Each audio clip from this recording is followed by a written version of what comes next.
Olá, essa é mais uma aula preparatória para a Maratona Cearense de Química, edição de 2017. Hoje abordaremos a prova do segundo ano, nessa primeira parte, e nós iremos abordar especificamente a parte de soluções.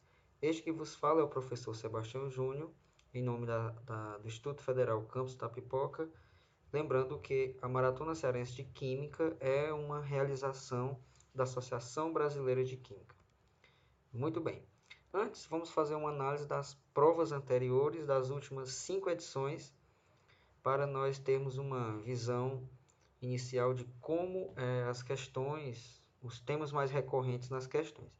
Os assuntos mais recorrentes, primeira observação, que não costuma cair mais de uma questão de um mesmo assunto, então é uma prova bem diversificada, não existe concentração de conteúdos e, na verdade, acaba caindo quase que geralmente uma questão de cada assunto.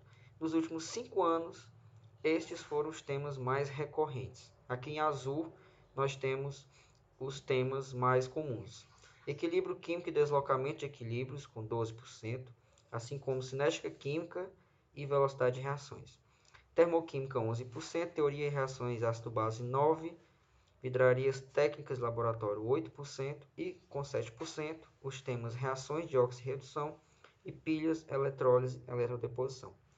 Em amarelo e em vermelho, os temas menos recorrentes. Vale destacar que os assuntos mais recorrentes, conforme esses listados em azul, correspondem a representam um percentual de 66% de abrangência. Portanto, ao estudar esses assuntos, os estudantes têm aí uma probabilidade maior que 50% de encontrarem esses assuntos nas provas. Portanto, é interessante que esses assuntos sejam estudados. A temática de hoje, acerca de soluções, embora não seja um tema tão recorrente, mas é porque soluções está na base de vários outros assuntos que são cobrados nas provas. Então eu decidi iniciar esse conteúdo pela temática de soluções, para que os estudantes possam então ter uma visão geral dos tópicos principais envolvendo esse assunto, para assim então compreender os demais. E é claro, soluções também é um assunto que cai nas provas. Então, inicialmente, nós vamos tratar das definições e propriedades das soluções e três medidas de concentração bem comuns: concentração comum, os títulos e também a concentração molar. E durante a resolução de exercício, nós iremos nos deparar também com outros assuntos que serão abordados ao longo dos próximos exercícios. Então, antes de mais nada, o que são as soluções? Uma definição bem simples, que é importante que nós tenhamos em mente, é que uma solução é uma mistura homogênea. Uma mistura homogênea na qual uma ou mais substâncias são completamente dispersadas em uma outra substância. A substância dispersada é chamada de soluto. Grave bem esse nome. E está geralmente em menor quantidade. Já a substância dispersante está em maior quantidade e é chamada de solvente. Então, eis o conceito básico. É importante lembrar que nem toda mistura é uma solução. As misturas são quimicamente chamadas de dispersões. É importante que nós tratamos das soluções como uma subdivisão das dispersões. A olho nu, as dispersões parecem ser homogêneas, mas nem todas o são. Para se ter uma dispersão, basta ter uma substância dispersa em meio a um dispersante, e não necessariamente essa mistura é homogênea. Portanto, nós temos dispersões que não são soluções. Então, toda solução é uma dispersão, mas nem toda dispersão é uma solução. E aqui temos um quadro resumo. Bem, as dispersões vão se dividir em três categorias básicas. Primeiro, as soluções, os colóides e as suspensões propriamente ditas. Solução. O que são as soluções? São aquelas misturas onde o tamanho de partículas são menores que 1 nanômetro. Aí você me pergunta, mas professor, o que isso tem a ver com o tamanho de partícula? Nós veremos mais adiante. Os colóides são aquelas dispersões onde o tamanho de partícula está entre 1 nanômetro e 1000 nanômetros. E as suspensões são aquelas dispersões onde os tamanhos de partículas são maiores que 1000 nanômetros. nós temos como exemplo de solução uma mistura de cloreto de sódio e água, que no nosso dia a dia seria o sal de cozinha e água. Exemplo de colóide, o sangue. E exemplo de suspensão, a água barrenta. Quais são as características gerais e as diferenças desses três tipos de dispersão? Primeiro, as soluções são misturas homogêneas, onde não se distingue química e fisicamente o soluto do solvente, ou seja, se estamos falando do cloreto de sódio em água, não se consegue distinguir um do outro. A única forma de se separar os componentes de uma solução é usando técnicas como a destilação e a osmose reversa. Já os colóides, as partículas estão em tamanho suficiente para não se dispersarem por completo e sofrerem a ação da gravidade. Então, a olho nu, o sangue parece uma solução e parece perfeitamente homogêneo, mas basta submeter o sangue a uma técnica de separação chamada de centrifugação, que nós percebemos que os componentes básicos do sangue, ou seja, as hemácias e o plasma, podem ser separados. As suspensões, com as partículas de tamanho maiores, elas então já não constituem uma mistura perceptivelmente homogênea. Então, a água barrenta é um exemplo clássico, né? Nós podemos então deixar a mistura de água e areia misturada em algum tempo, que perceberemos que há uma separação espontânea entre essas fases, exatamente porque essas partículas são tão grandes que elas já sofrem a ação da gravidade natural da Terra. Então, essas misturas então podem ser separadas por decantação. Uma característica do tamanho das partículas de uma dispersão é exatamente que elas podem ser facilmente visualizadas pelo chamado efeito Tyndall. Do que trata o efeito Tyndall? Aqui nessa ilustração nós temos um caso.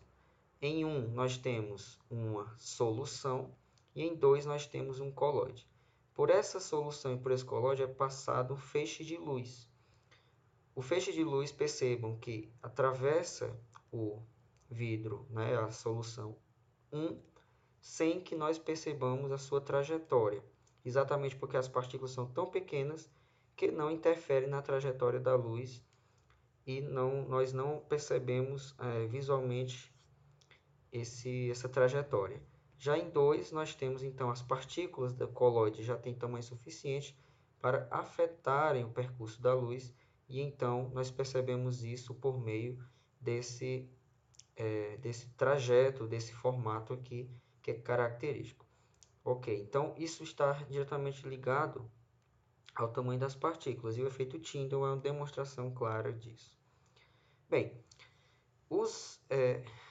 as suspensões, as dispersões de modo geral, elas podem envolver substância em três estados físicos, né?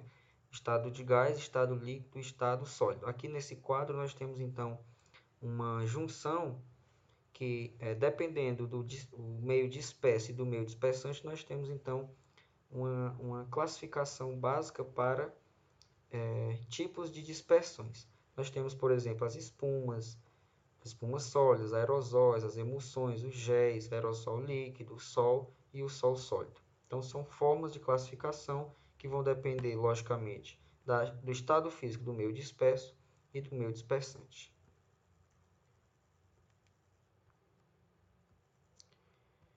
Mas o que nos interessa de fato mesmo são as soluções. Então, voltemos às soluções, lembrando que se tratam de misturas homogêneas. Nós temos soluto, substância em menor quantidade, solvente, a substância de maior quantidade. Então, agora nós podemos passar aos chamados cálculos de concentração. O que é a concentração? A concentração nada mais é do que uma medida da quantidade relativa do soluto na solução. Então, quando falamos de concentração, estamos nos referindo à quantidade relativa de soluto. De um modo geral, quanto maior a concentração, maior a quantidade de soluto na solução. Nós temos várias e várias medidas de concentração úteis na química. Nós iremos destacar as principais. Então, a primeira e aquela, não vou dizer mais simples, mas uma das mais recorrentes e uma das mais básicas, é chamada de concentração comum, simbolizada pela letra C. O que é a concentração comum? A concentração comum é a razão entre M1 e V.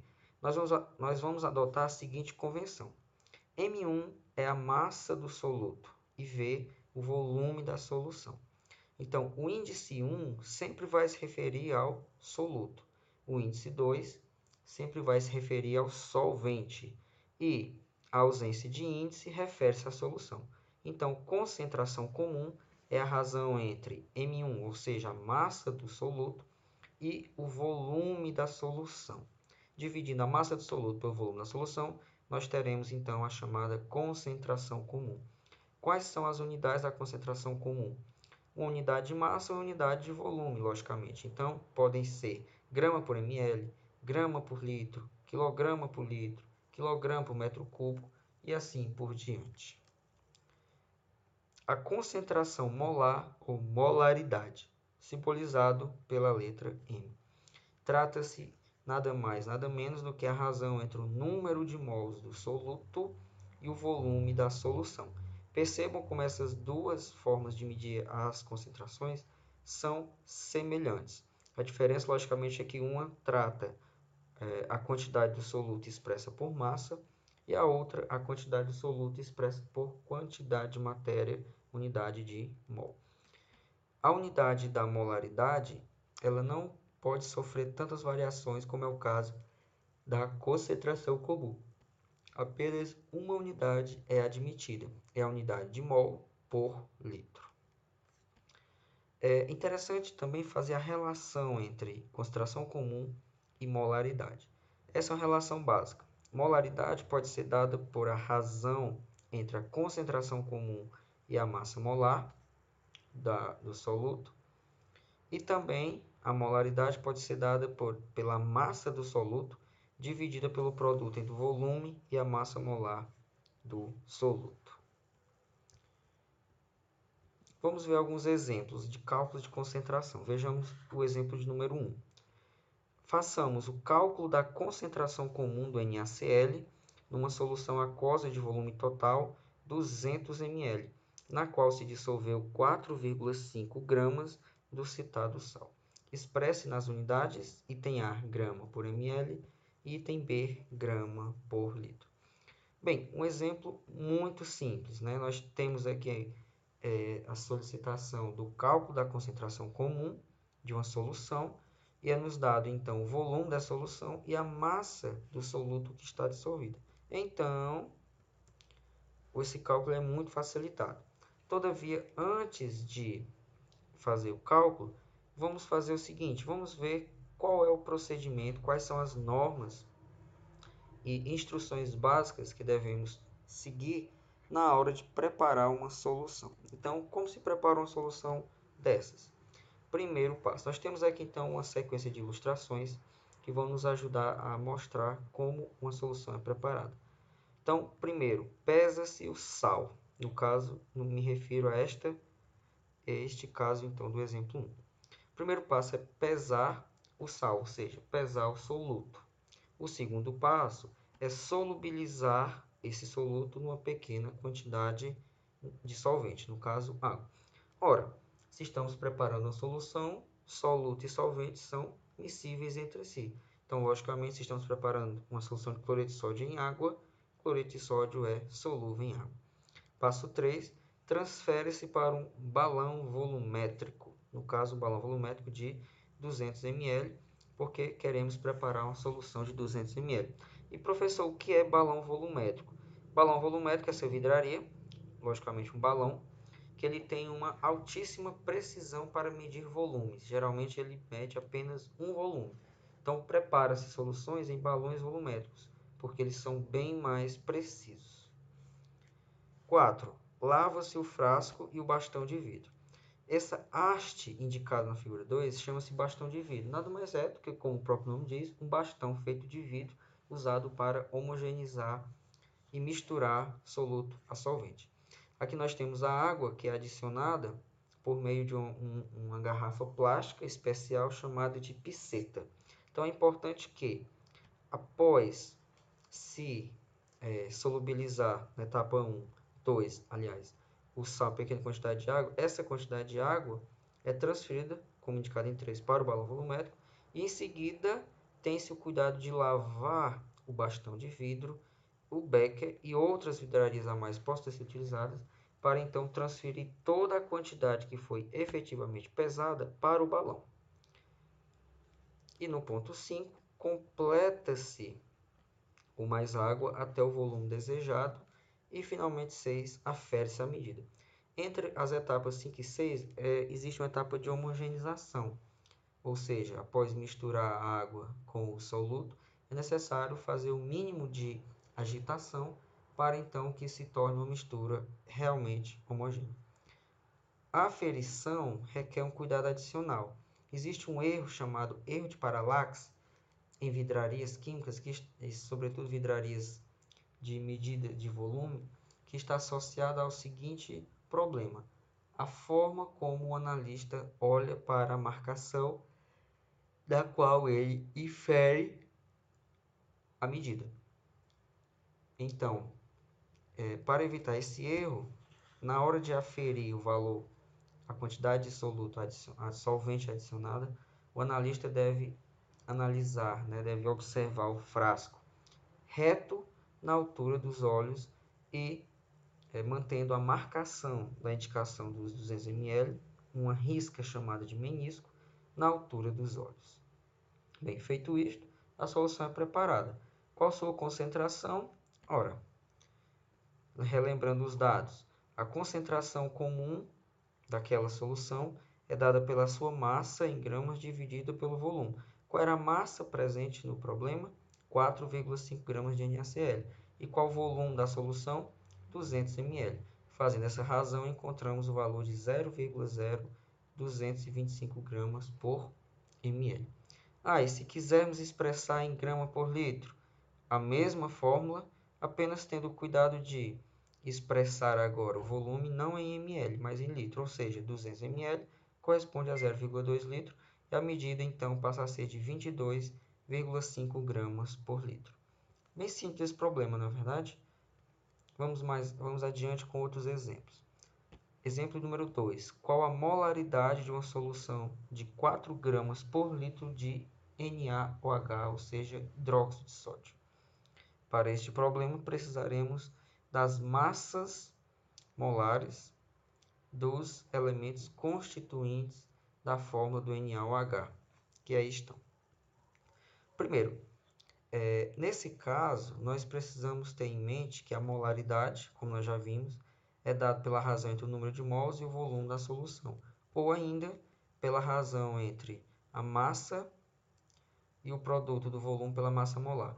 Qual das duas fórmulas nos é mais interessante? Qualquer uma das duas que utilizarmos, o resultado será o mesmo. No entanto, a segunda fórmula ela é mais prática, porque ela envolve já os valores, os dados conforme dado no problema, então fica mais simples. Ou seja, pela fórmula 2, basta então fazermos 4 dividido por volume vezes a massa molar, e a massa molar é a soma das massas dos átomos constituintes, ou seja, NaOH nós temos 23, que é a massa do sódio, com 16, que é a massa do oxigênio, com mais 1, que é a massa do hidrogênio, total 40. Efetuando, encontramos 0,1 mol por litro, ou 0,1 m. Esse m aqui nada mais é do que uma abreviação de mol por litro, e lê-se molar. Então, essa solução tem uma concentração de 0,1 molar. Veja como foi simples? Vamos ao exemplo 3. Qual a massa de hidróxido de sódio presente em 125 ml de uma solução 0,2 molar desta substância? Bem, é um problema parecido com o primeiro, sendo que agora não é necessário que nós calculemos a concentração, e sim que nós demos a massa do soluto.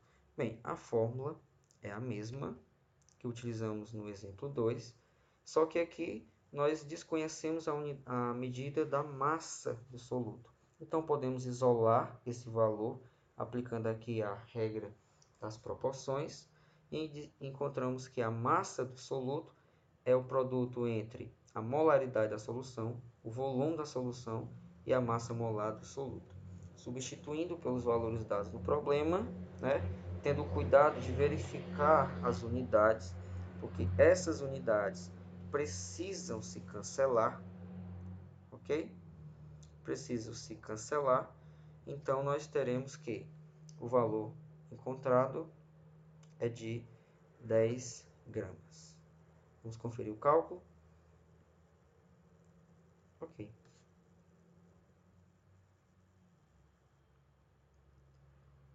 Bem, além dos exemplos que nós vimos, né, de concentrações simples e concentração molar, como visto no caso anterior, existe também dois outros tipos de medida de concentração, né, que são bem interessantes e bastante úteis.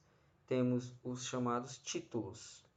E há dois tipos de título, o título em massa e o título em volume, como veremos adiante. Título em massa nada mais é do que a razão entre a massa do soluto e a massa da solução. Massa da solução, que também pode ser expressa em termos percentuais, se multiplicarmos por 100%. Perceba que o título em massa nada mais é do que a fração das massas relativas ao soluto e à solução. Então, trata-se de uma grandeza adimensional, porque a mesma unidade da massa do soluto é da solução, e logicamente vão se cancelar, certo? Título em volume é muito semelhante, só que em vez da massa, nós trabalhamos com o volume da solução. E aí nós temos as mesmas possibilidades de cálculo, ou seja, o título em volume simples ou título em volume percentual. Vejamos o exemplo 4. Calcule o número de mols de soluto em 450 gramas de uma solução aquosa 30% M/M de NaCl, sabendo que sua densidade é de 1,05 gramas por ml. Massas molares foram dadas no final do enunciado. Então vejamos, esse problema ele se difere um pouco dos anteriores, porque aqui nós já temos mais dados a serem trabalhados e essa solução as informações sobre ela não nos vieram completa de imediato, né? Ou seja, nós já temos a solução pronta, nós já temos informações sobre ela e nós precisamos, na verdade, trabalhar com essas informações. Então, repetindo, calcule o número de mols, então vejamos que o número de mols é o nosso problema, do soluto em 450 gramas de uma solução aquosa. Então, sabemos a massa da solução e sabemos o seu título em massa. M/M indica relação massa-massa. Então, isso aqui, 30%, na verdade, é um título em massa. A solução de NaCl, sabendo também do valor da sua densidade. Ora, existem muitos dados aqui nesse problema, então é necessário que nós sejamos espertos e que nós usemos esses dados do modo correto. Antes de mais nada, esse seguinte esquema ajuda a gente a entender a situação. Por que que nós temos aqui duas medidas de concentração? Nós temos a medida do título, né? nós temos a medida de densidade, que também refere-se à medida de concentração indireta. Então, para que as informações? Ora, com o título, nós podemos calcular a massa do soluto, já que o enunciado nos diz qual é a massa da solução. E com a densidade, nós podemos calcular o volume da solução. Por que eu destaquei aqui, né? Por que do título eu calculo a massa do soluto? E por que da densidade eu encontro o volume da solução? Porque essas duas grandezas me interessam. Massa de soluto, volume de solução. Com que eu posso, sabendo essas duas grandezas, o que eu posso calcular? Ora, eu posso calcular a molaridade. E a molaridade, por sua vez, nos permite calcular o número de mols de soluto, que é o que resolve o problema. Recapitulando, o que nós iremos fazer é simplesmente, do título, achar a massa do soluto, e da densidade encontrar o volume da solução. E com essas duas grandezas, descobrir a molaridade e, finalmente, o número de mols, que é aquilo solicitado no problema. Vamos adiante? Perdão. Vejamos, vou deixar o esqueminha aqui do lado para a gente poder consultá-lo quando necessário. Perdão. Então, o enunciado continua. Para facilitar, vejamos. Título em massa. Aqui está a fórmula do título em massa. Daqui nós precisamos tirar a massa do soluto. Como é feito isso? Ora, o título da solução é 30%. Nessa fórmula, nós não optamos pelo título percentual, optamos pelo título simples. Então, aqui não vem 30%, vem 0,3%. Ou seja, 0,3 é igual à massa do soluto que desconhecemos, dividido pela massa da solução, que é 450. Resolvendo, encontramos que a massa do soluto é de 135 gramas, ou seja, a massa de NaCl. Continuando, a densidade é a razão entre a massa e o volume. Sabemos que a densidade é 1,05 e que a massa da solução é 450 gramas. Ou seja, resta-nos descobrir o volume dessa solução. Dividindo a massa pelo volume, temos a densidade. Isolando o volume aqui, conforme esses valores, encontramos 428 ml. Ora, de posse dessas informações, podemos então descobrir a quantidade, a molaridade, como nós já vimos então colocado previamente. Molaridade sendo dada pela massa do soluto, já sabemos, massa molar do soluto vezes o volume da solução, ou seja, 135 gramas, que calculamos no primeiro caso, pelo título, multiplicado por 58, que é o somatório das massas molares dos dois constituintes do soluto, ou seja, sódio e cloreto, vezes o volume da solução expresso em litros. O volume que achamos foi em ml, transformado para litro, corresponde a 0,428. Assim, encontramos que a molaridade é 5,44 mol por litro. Todavia, como queremos o número de mols, nós também sabemos que molaridade é igual ao número de mols dividido pelo volume. Isolando o número de mols, o que nós podemos encontrar? Podemos encontrar que o número de mols é igual a 2,33. Então, não temos dificuldade em fazer esses cálculos, embora essa última parte possa até detalhar melhor. Como foi que nós fizemos? Sabendo que a molaridade é 5,44, substituímos aqui no valor de M.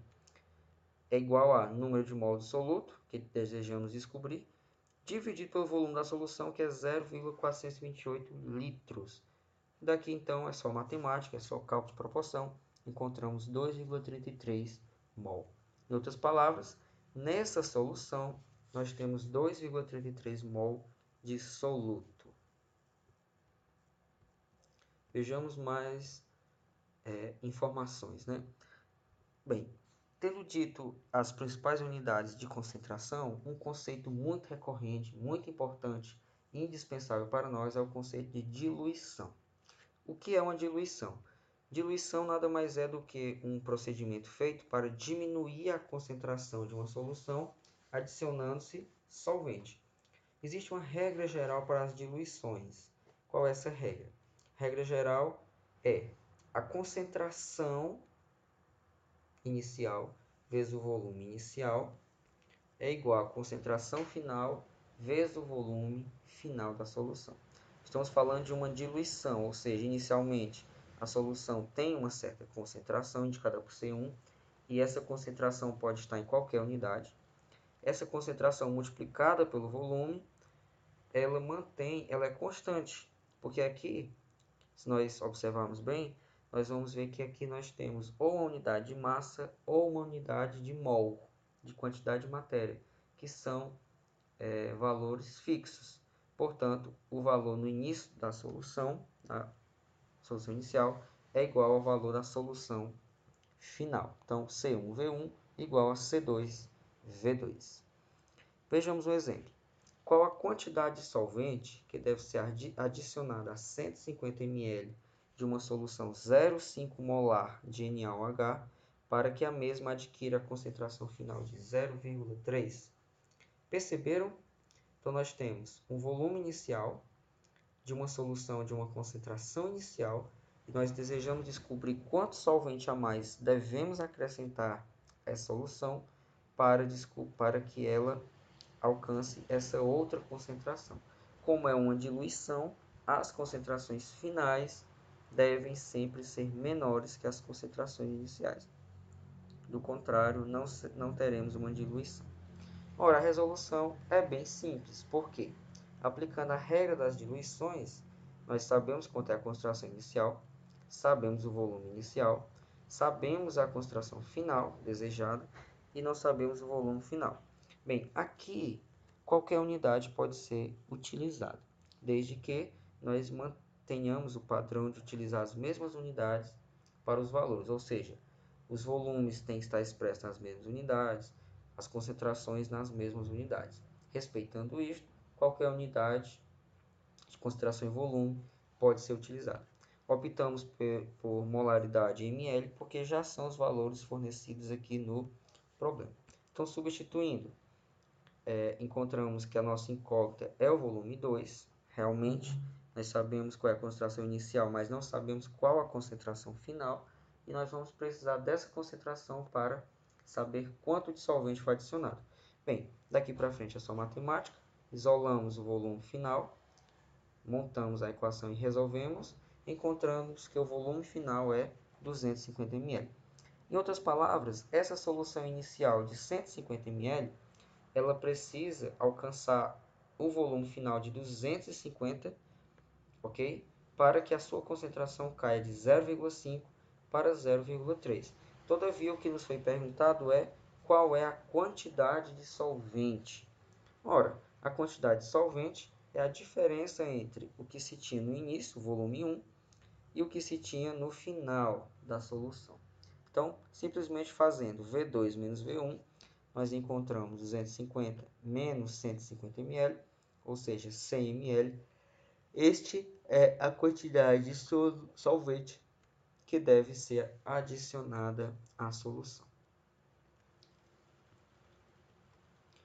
Vejamos um outro problema de diluição.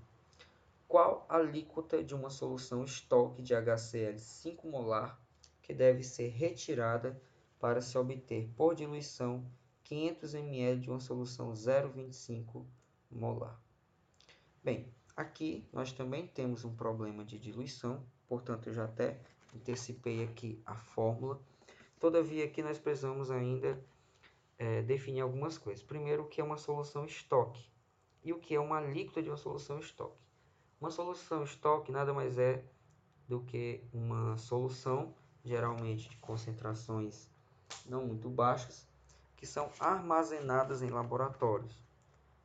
Geralmente elas têm concentrações maiores porque a partir delas se preparam outras soluções. Então, um exemplo é a solução de HCl 0,5 molar. Geralmente as aplicações do HCl em laboratório envolvem concentrações mais baixas, mas deixa-se uma solução de concentração relativamente alta dessa substância para quando se precisar de uma outra, obtê-la apenas por diluição. A alíquota é exatamente essa quantidade geralmente em volume, né?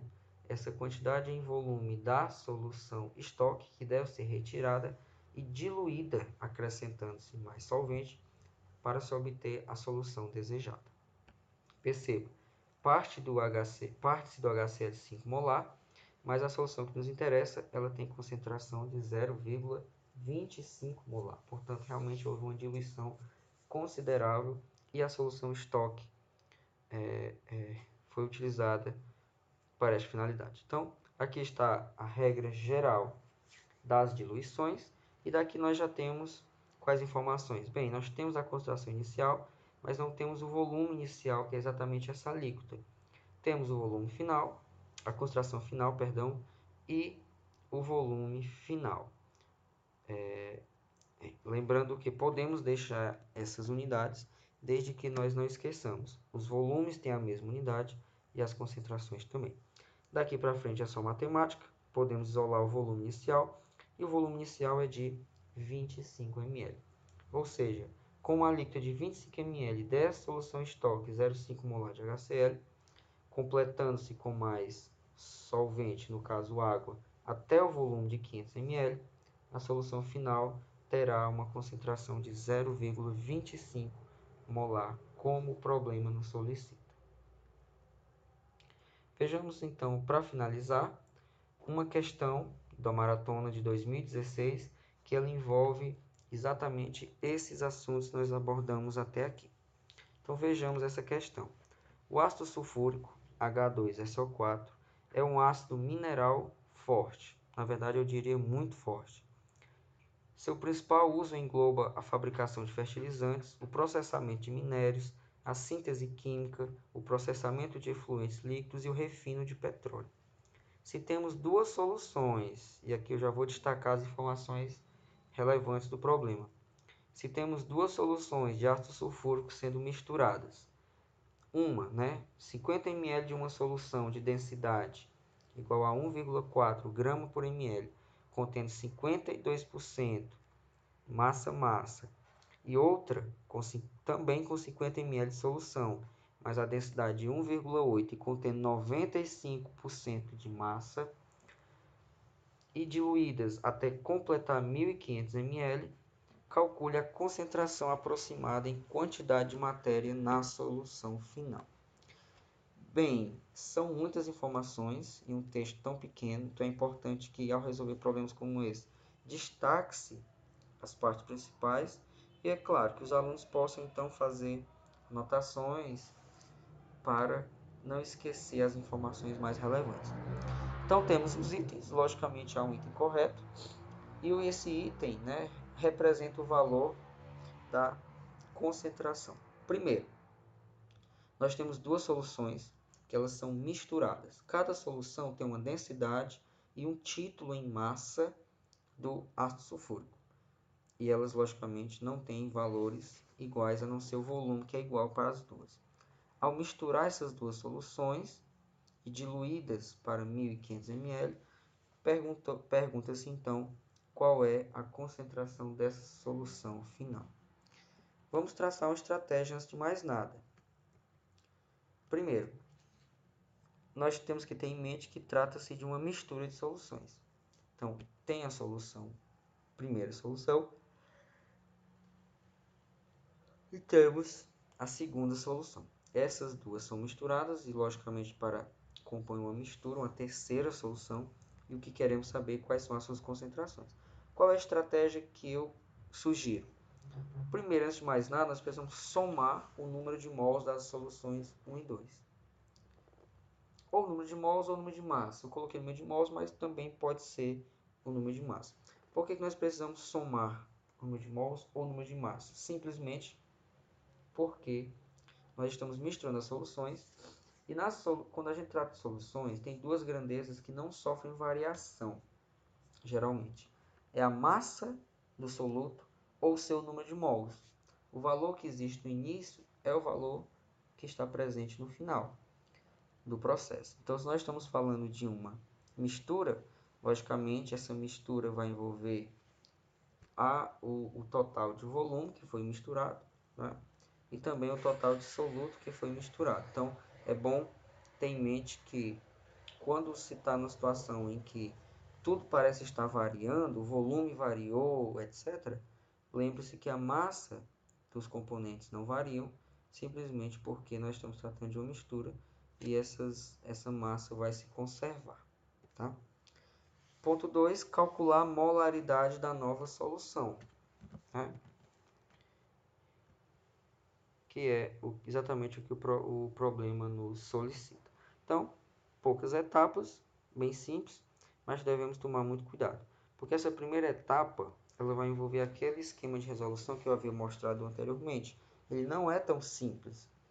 E essas informações, os dados informados, envolvem números com casas decimais, números cuja multiplicação não resulta em valores tão arredondados. Lembrando que os nossos estudantes não têm calculadora para auxiliar nos cálculos, é necessário mais atenção ainda. Qual é a sequência de resolução? A mesma que vimos anteriormente, porque como o problema solicita um cálculo de concentração molar, que nós vamos fazer? Com o título de cada solução, encontramos a massa do soluto. Com a densidade, encontramos o volume da solução.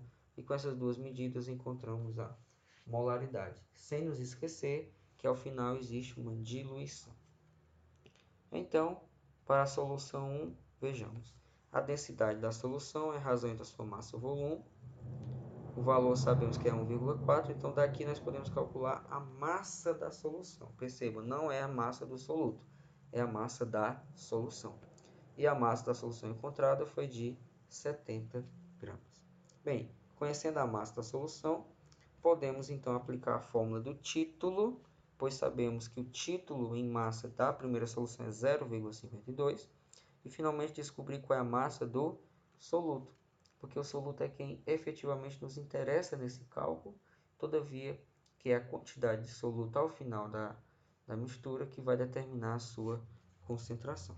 Então, na solução 1, nós temos que a massa da solução é 70 gramas e a massa do soluto é 36,4 gramas. Solução 2. Solução 2, aplicando os mesmos cálculos, o mesmo raciocínio, teremos densidade 1,8, massa da solução, estamos calculando, e o volume da solução de 50 ml. Matemática novamente, multiplicando meios por extremos, isolando a massa, encontramos a massa de 90 gramas.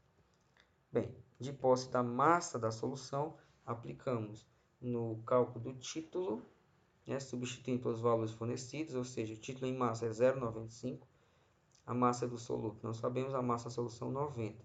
Isolando, encontramos que a massa do soluto corresponde a 85,5 gramas. Todavia, não nos esqueçamos que o problema trata de uma mistura. Então, se ocorre uma mistura, nós podemos trabalhar com duas unidades que vão se conservar e manter as suas propriedades, que no caso é a massa ou o número de mols. Nesse problema, nos é mais prático trabalhar com a massa. Então, o que é que nós faremos? Nós vamos somar as massas das soluções, porque as soluções foram misturadas e, logicamente, as suas massas foram adicionadas. Lembrando que não é a massa da solução como um todo, mas a massa dos solutos que ali estão e que no final vão nos permitir fazer um cálculo da concentração da mistura. Bem, a massa total será igual à massa da solução 1, que é 36,4 gramas, com a massa da solução 2, que é 85,5 gramas. Então, a massa total de soluto, perdão, aqui eu estou falando da massa, não a massa da solução, a massa do soluto, é de 121,9 gramas, que nós podemos arredondar para 122. Vamos lembrar que no dia nós não estaremos com calculadora, e esses cálculos envolvendo números decimais nos dificultam bastante. Como esses números são bem próximos, não estaremos incorrendo em nenhum erro.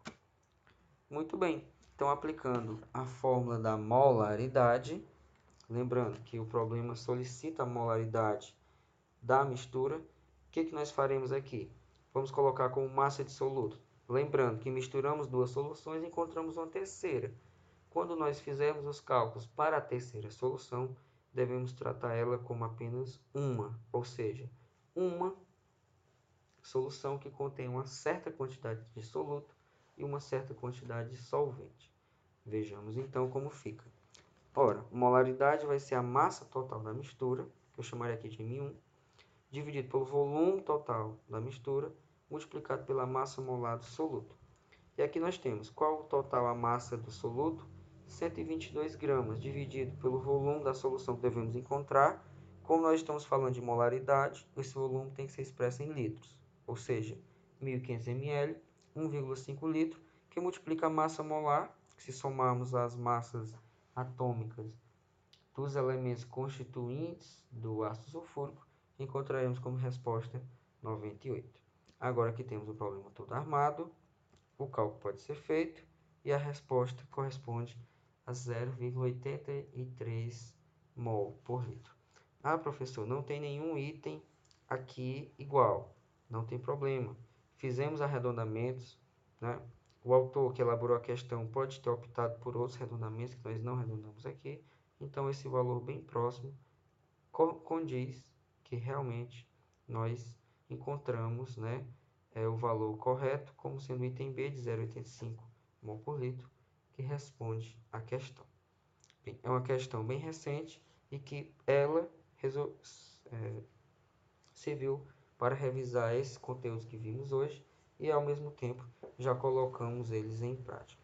Como vocês podem ver, é um assunto bem simples, mas todavia requer atenção e requer também exercício. Do contrário, nós teremos problemas e tudo, mas lembrando que nós poderemos sempre ficarmos mais experientes resolvendo os exercícios, que é o ponto-chave para se aprender química, realmente através dos exercícios. Então, eu agradeço a atenção de todos e espero nos encontrarmos em breve para mais uma aula da preparatória da Maratona Cearense de Química de 2017. Muito obrigado.